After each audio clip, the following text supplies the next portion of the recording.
Bogle, founder and senior chairman of the Vanguard Group, the nation's second largest fund company, and he joins us tonight from Philadelphia. Welcome, Jack. Thank you, Tyler. Nice to have you here. Always good to be with you. Great. You know, your Index 500 portfolio, now the second largest fund in America, has $55 billion or thereabouts in it as of the end of last month. Do you worry that so many investors who have put so much money into that fund over the past few years are going to be disappointed, not when that fund doesn't perform as well, but when some other index fund that you own starts to be the one that everybody wants to be in?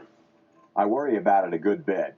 People should take an index fund for what it is, Tyler. This is a large cap-oriented fund. There will be a time when small cap and mid cap funds will do better than large cap stocks, but it's not here now. And to my delight, it wasn't here in the decline. Hi you guys, welcome back to the channel. Last week I made a video on some quotes from Warren Buffett, and it got me thinking I would be remiss if I didn't make another video on the man who I've developed my investment strategy based on his fundamentals, and that's John Bogle. If you're new to the channel, you guys, give me a like. I hope you enjoy it. Subscribe to the channel. It really helps with the algorithm. Anyway, let's get talking about John Bogle.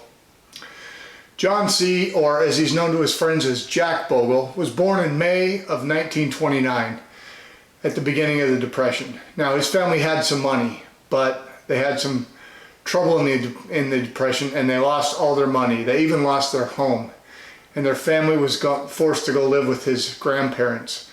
Subsequently, his dad got into a bottle, became an alcoholic, resulted in his mom and dad becoming divorced early on in Jack's life. Now, Jack has a twin brother, David, and at an early age, they both seem to be very intelligent and very mathematically inclined. They both won scholarships to the Blair Academy. They did very well at Blair Academy.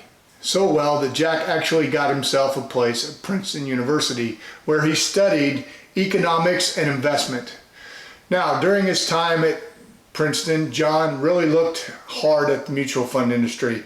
In fact, his junior and senior years at Princeton, he did a thesis on the economic role of the investment company. He graduated magna cum laude in 1951 from Princeton.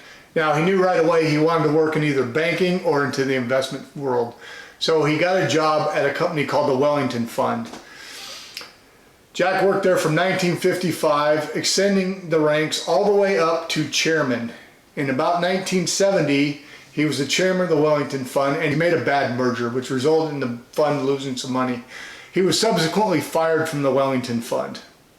Now, rather than hang his head low, John went on to form, in 1974, the Vanguard Group. If you're an investor now, you know what the Vanguard Group is. Vanguard was the pioneers of low-cost investing.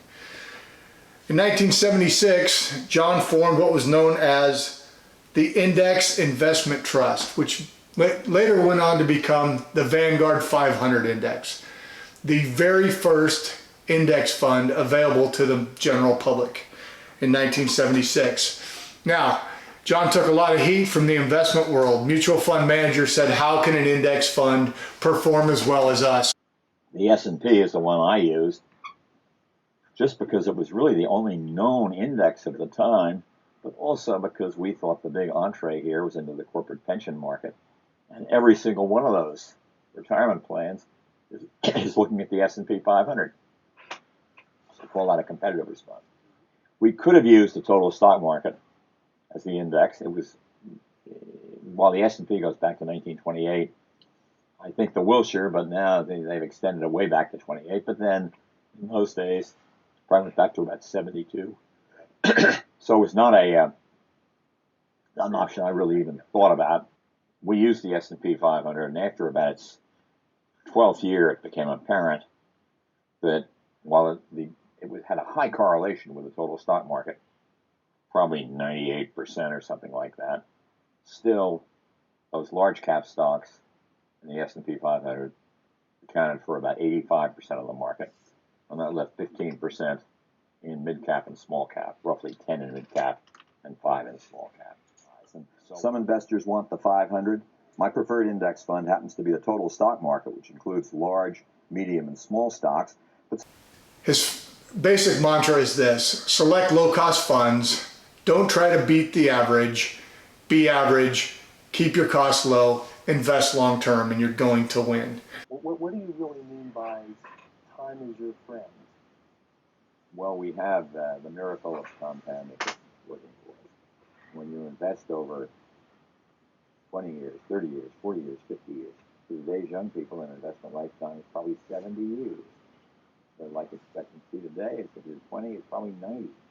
You're going to be, and then you're going to be investing, after you retire, of course. Presumably that's in your 60s or 70s for some people. Picking a low-cost fund and consistently investing in it. Not trying to beat the market, taking what the market gives. Now, Jack died this year on January 16th of 2019. And he left an indelible mark on the investment world, being called one of the 4 investment giants of the 20th century. Jack's belief was this: if you have an index fund and you have low cost, you're going to get what the average of that index is minus a small fee. All right, you guys, I hope you got something out of this. I hope you enjoyed the video of Jack. Give me a thumbs up, hit the subscribe button, and we'll see you again next week. All right, thanks. Bye.